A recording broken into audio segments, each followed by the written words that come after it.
Today is February 1st, the first day of Black History Month. Oftentimes during this time, I have done the Season for Nonviolence, which starts at the end of January going through April, commemorating the memorial deaths of Gandhi and Martin Luther King Jr. I probably will not be focusing as much specifically on that specific theme, but you can bet justice and love, compassion, equity for all people will continue to show up as we as human beings that have been given life on planet Earth have a deep responsibility to not only ourselves and our spiritual journeys, but the lives of all people. The Black National Anthem, Lift Every Voice and Sing, was first written as a poem, which I didn't know until Kim McMillan and I were talking about it, and Kelly and I were looking at the history of it. It was written by James Weldon Johnson, and then later his brother, Rosamond, put the music to it. But it was recited, it was first recited in public by 500 students in Atlanta, I think. Jacksonville. It was in Jacksonville, not Atlanta. But it says James Weldon Johnson, who wrote it, he sought to write a poem in commemoration of Abraham Lincoln's birthday. However, amid the ongoing civil rights movement, Johnson decided to write a poem which was themed around the struggles of the African American people following the Reconstruction era and the passage of Jim Crow laws in the South. And it has continued to grow and to be meaningful, not only for the African American community, but for all of us. The words are so strong and so powerful. Black History Month.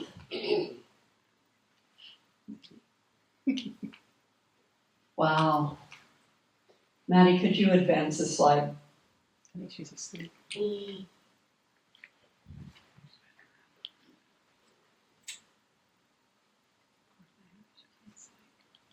Black History Month was conceived of by Dr. Carter G. Woodson, who later formed the Association for the Study of Negro Life and History.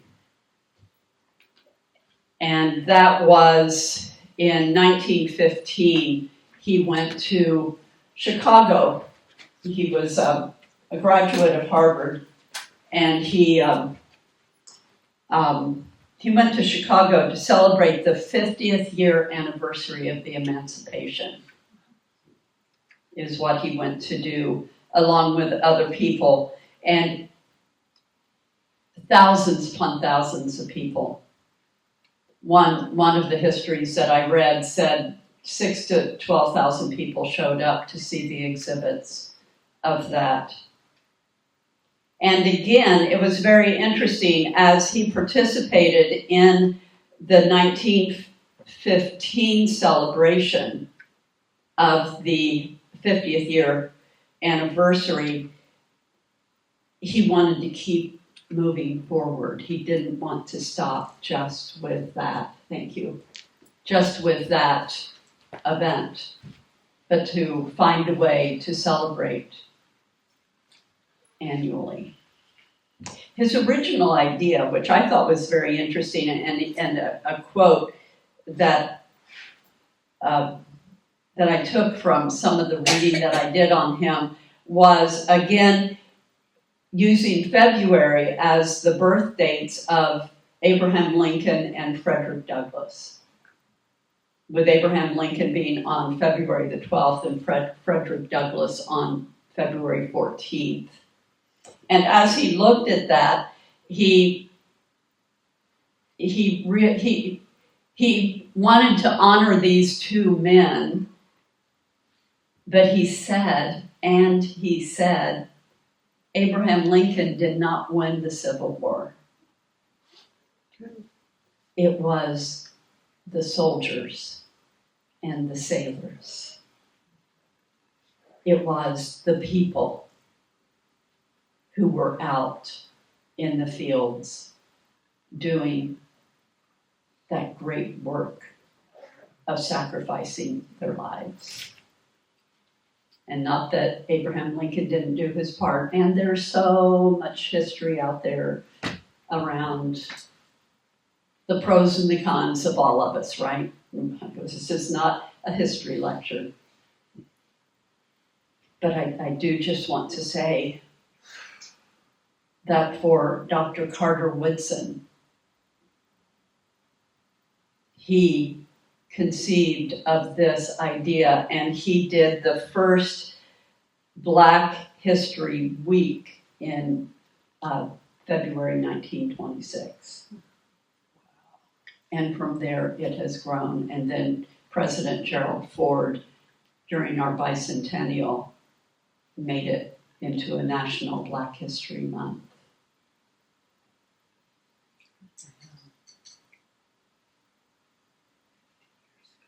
What I am wanting to say, and I know I won't get the quote right, but was it Benjamin Franklin? Somebody correct me if I'm wrong. We have a republic if we can keep it. Every day. I know, right? I just heard it yesterday. And I can't remember exactly who it was.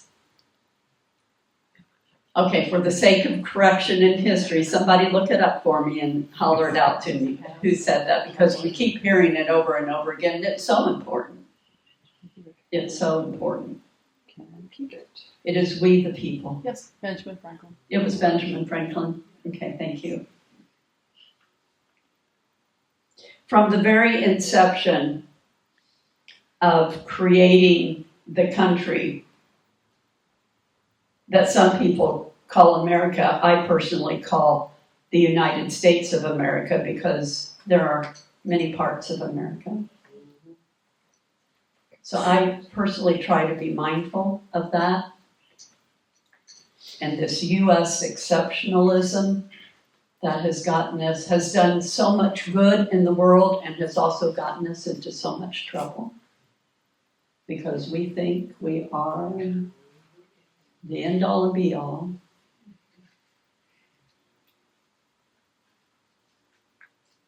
But we get a chance to come into awareness that from the very beginning of Europeans putting their feet onto the lands, that there's been trouble. And there's been unkindness. And there's been cruelty. I am very grateful, and many of you probably know that 5-year-old Liam Ramos and his father Adrian were released from Dilley Detention Center yesterday. Joaquin Castro, the congressman that serves the San Antonio area, went and got them and facilitated getting them back home to wife and mother in Minnesota. And what struck me so much the other day when I was listening to Joaquin Ramos talk to, I forget, it does matter who, but I think it was Brian Tyler Cohen is who he was talking to. But they were talking about Liam Ramos and his father. And I have not been able to get out of my head Joaquin Castro saying Liam is just one of scores of children. Not a few children, not a dozen children. Scores of children. Okay, so I just painted a picture. I hate coming in here and re-traumatizing us every Sunday. But I swear, I just feel in my very deepest and highest part of my being that we are being called to expand our light and to expand our spiritual understanding and to be on the right side of history, to be on the side of love and compassion and equity and caring for all people in all ways. I feel so much like a broken record and preaching to the choir all the time, but I frankly don't know what else to do because I can't stand up here and just tap dance and act like there's nothing going on. I quite frankly wouldn't know how to do that and be authentic to who I am.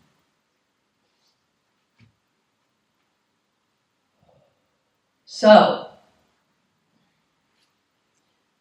thank you, Dr. Carter G. Woodson. Thank you, James Weldon Johnson. And to all of the many, many people. I was looking up the list of all of the inventions and the wonderful legal work and scientific work and medical work that has been done by the Black community and people of color in this country, and the list is numerous. And I think perhaps some of us, for me, I don't know, I would probably need to do some retrospection on this, and I can only speak for myself. I just go, but of course. People do amazing, wonderful things. And at the same time, it's so good to pay attention to what our pathway is made of, so that we don't slide into our privileges and rest on our laurels. And we could go on and on, from the indigenous people to the Black people that came here as enslaved people, to brown and all women. I mean, you name a diaspora that looks anything other than white European, and it has been trod upon.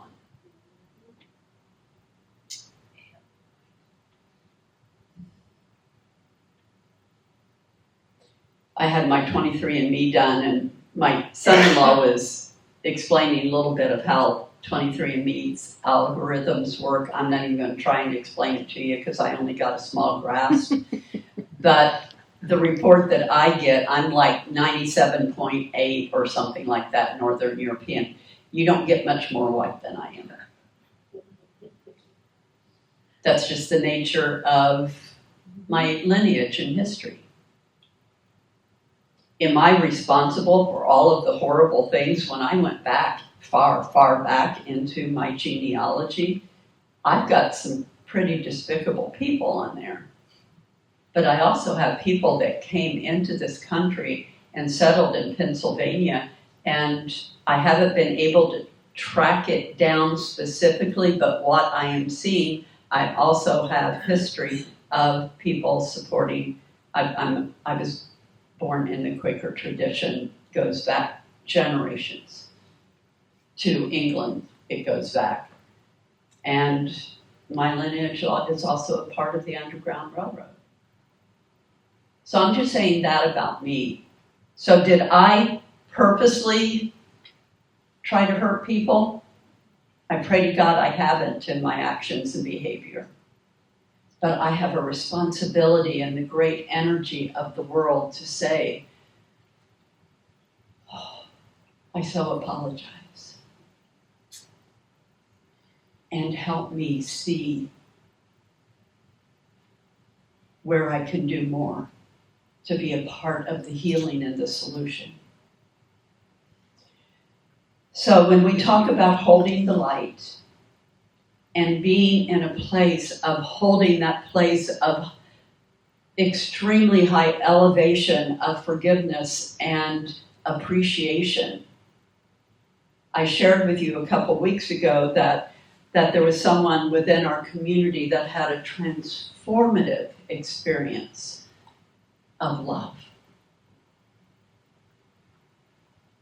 And so I spoke to him a few days ago and asked him if I could share some of his story, and he said yes.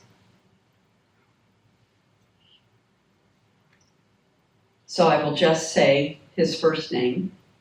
He kind of left it up to me on how much to say. Some of you people will know him, some of you will not. But I had this wonderful conversation with Vince. And he was at home. He was at home with his wife, Lisa. And he was just simply in a moment of appreciation, of being in such deep adoration and appreciation for his wife. We talk all the time about finding a place I don't do very many heart focus lock-ins here, but that is an intentional exercise that's very easy to do using heart focused breathing, and from that place of heart focused breathing, you go into a place of deep appreciation and you lock that in as a memory and you let that expand. Now, this is not what Vince was doing. This was spontaneous. And he said, all of a sudden, it felt like a train of elation dropped into his body. A higher feeling and awareness of love and appreciation than he had ever felt at any time in his life.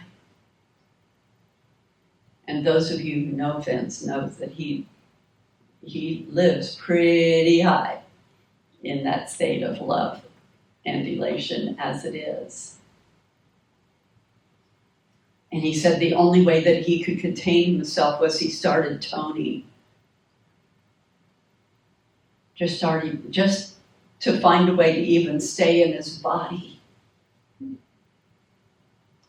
And I know that my words cannot even come close to conveying what this was like for him.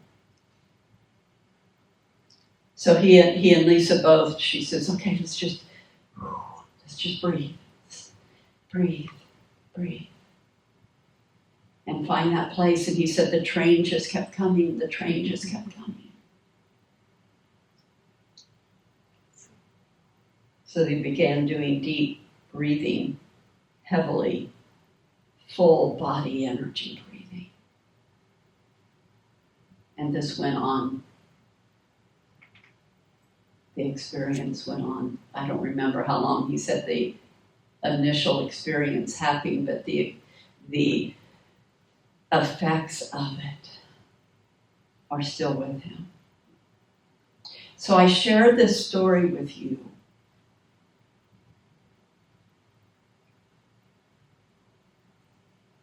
I share this story with you because it's so important in all that we see going on in the outer world that is full of fear and anger, right? We're always taught it's either love or fear. Well, there's a whole lot of love going on. But we also see a whole lot of fear going on that is acting out as brutality and violence and anger. And there are moments, like even right now in this moment, I have so much compassion for these people that are hurting so much that they have to hurt other people. I don't even want to imagine the pain that they feel in order to act out that way.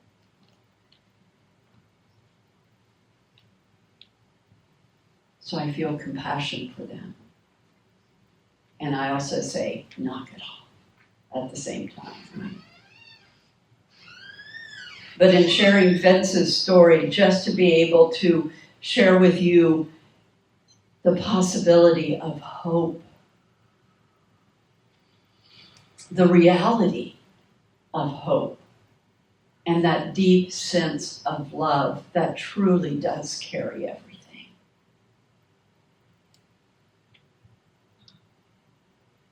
Vince said that since that experience, he has had a greater level of confidence and to continue living his life the way he has always lived his life, to treat people the way he wants to be treated.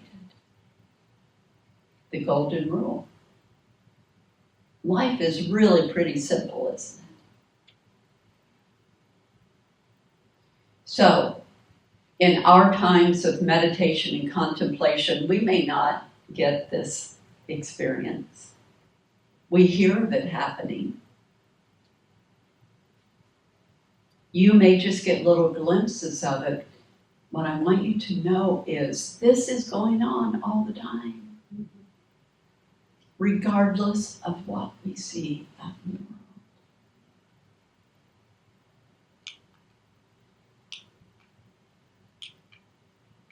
Thought I had it. I didn't unhide it. Lift every voice and sing. Till earth and heaven ring. Till earth and heaven ring. Lift every voice and sing till earth and heaven ring. That is our call to show up. And I know so many of us already are, but we cannot let up. The universe is calling for us to show up right now. It's not just our country. There's so much going on everywhere.